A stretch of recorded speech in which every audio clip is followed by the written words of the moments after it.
menuju demokrasi terpimpin. Pada tanggal 28 Oktober 1956,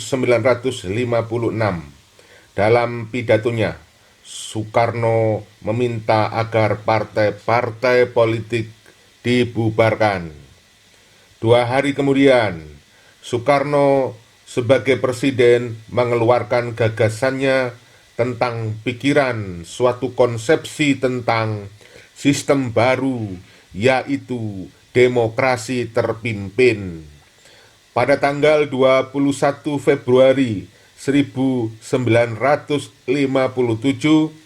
Presiden Soekarno membongkar rahasia konsepsi demokrasi terpimpin. Beliau mengusulkan bahwa demokrasi terpimpinnya yang baru merupakan suatu bentuk pemerintahan yang lebih cocok dengan kepribadian nasional.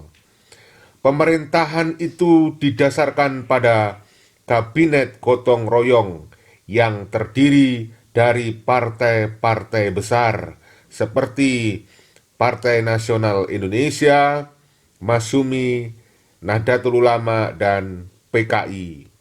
Pokok-pokok pemikiran yang terkandung dalam konsepsi tersebut yaitu sebagai berikut. A.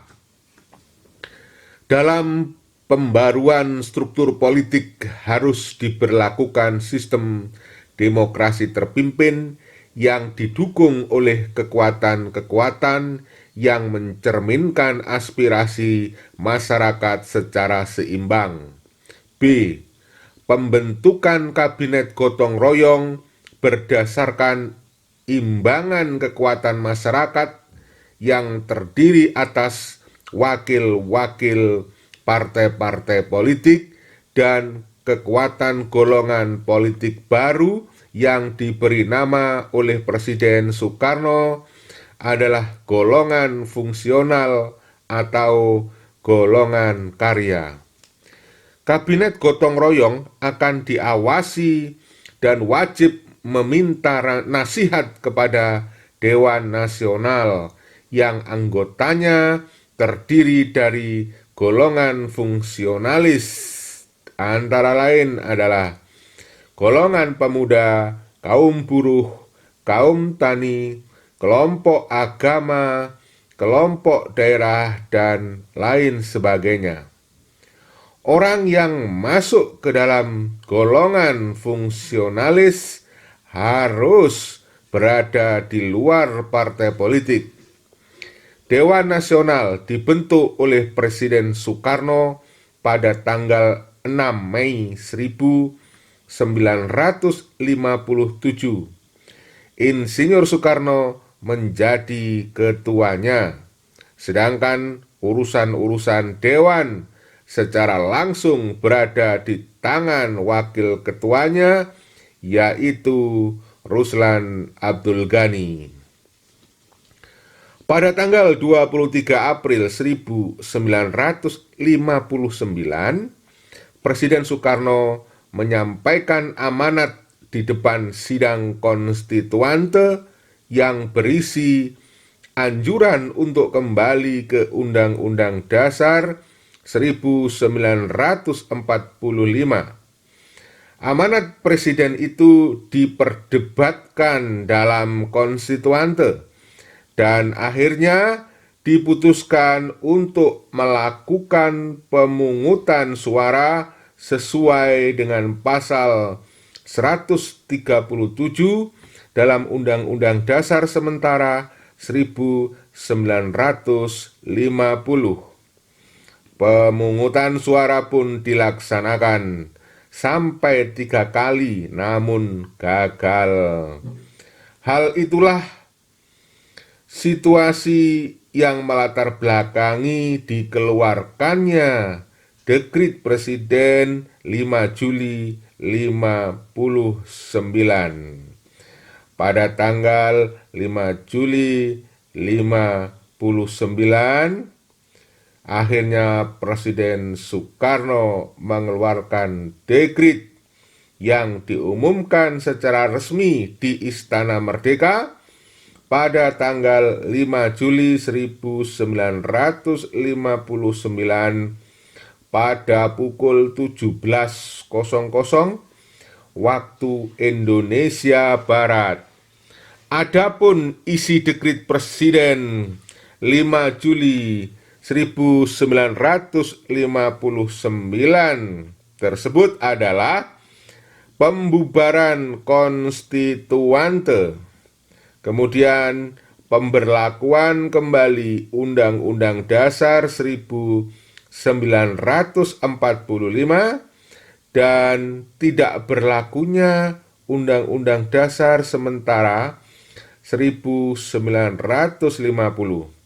serta pembentukan MPRS dan DPAS dalam waktu yang sesingkat-singkatnya.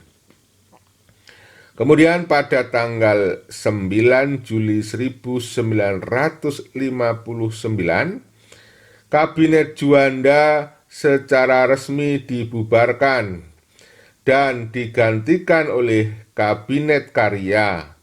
Di dalam Kabinet Karya, Soekarno menjadi Perdana Menterinya. Juanda menjadi Menteri pertama dengan 2 orang wakil, yaitu Dr. Laimina dan Dr. Subandrio. Sebagai penopang gagasan demokrasi terpimpin, maka Soekarno sebagai presiden mengeluarkan Penetapan Presiden nomor 2 tahun 1959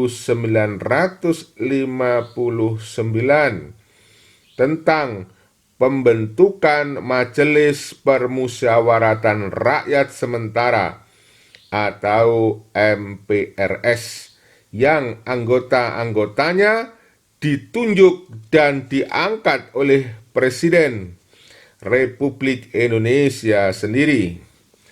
Presiden Soekarno juga membentuk Dewan Pertimbangan Agung atau DPA yang diketuai oleh Presiden sendiri. Kemudian pembentukan DPA tersebut diatur dalam Penpres atau Penetapan Presiden nomor 3 tahun 1959. Dewan Pertimbangan Agung atau DPA mempunyai tugas untuk memberikan jawaban yang akan diminta oleh Presiden dan berhak untuk memberikan usulan kepada Presiden agar DPA dilantik. Kemudian, anggota DPA dilantik pada tanggal 15 Agustus 1959.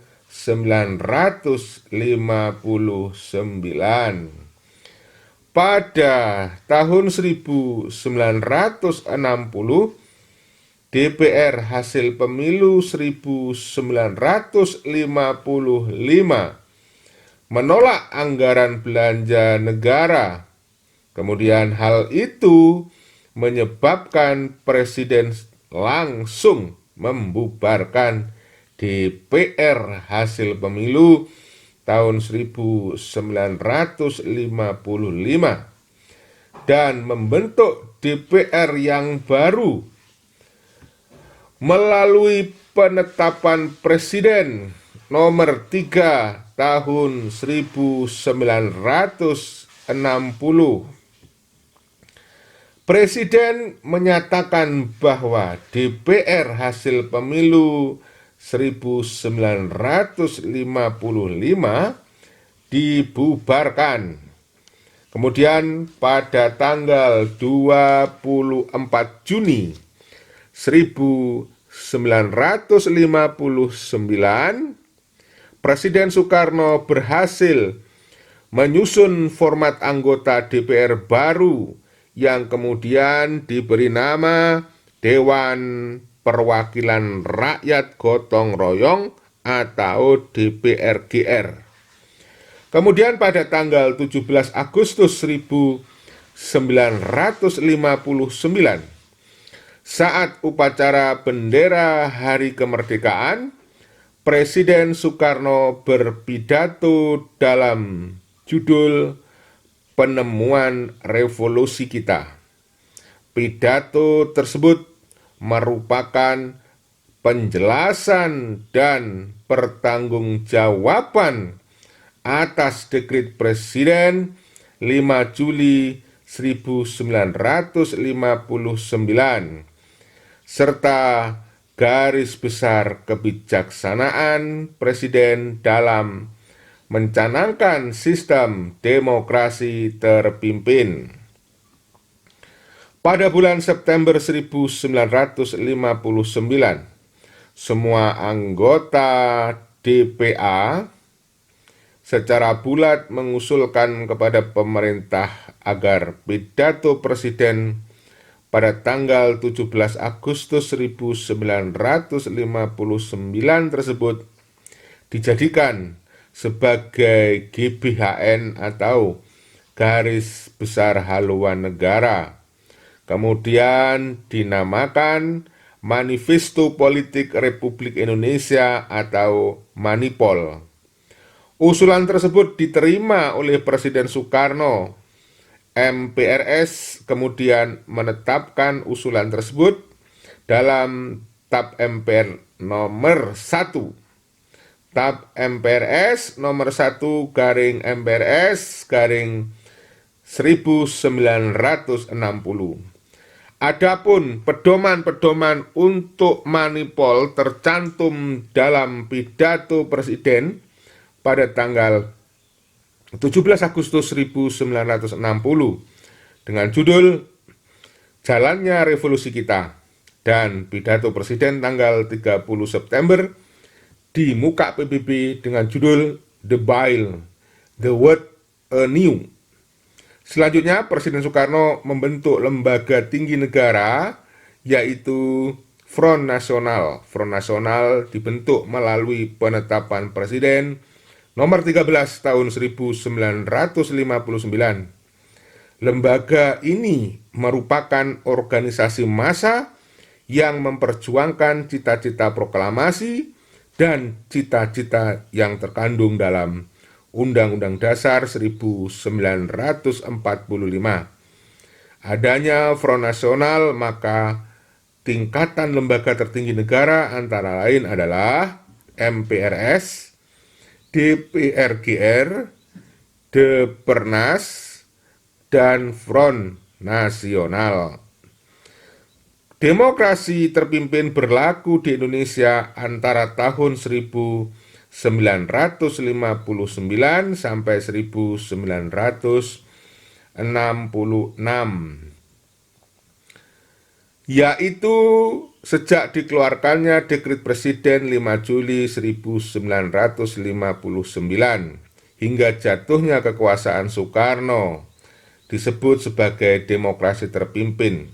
Karena demokrasi terpimpin di Indonesia waktu itu mengandalkan pada kepemimpinan Presiden Soekarno.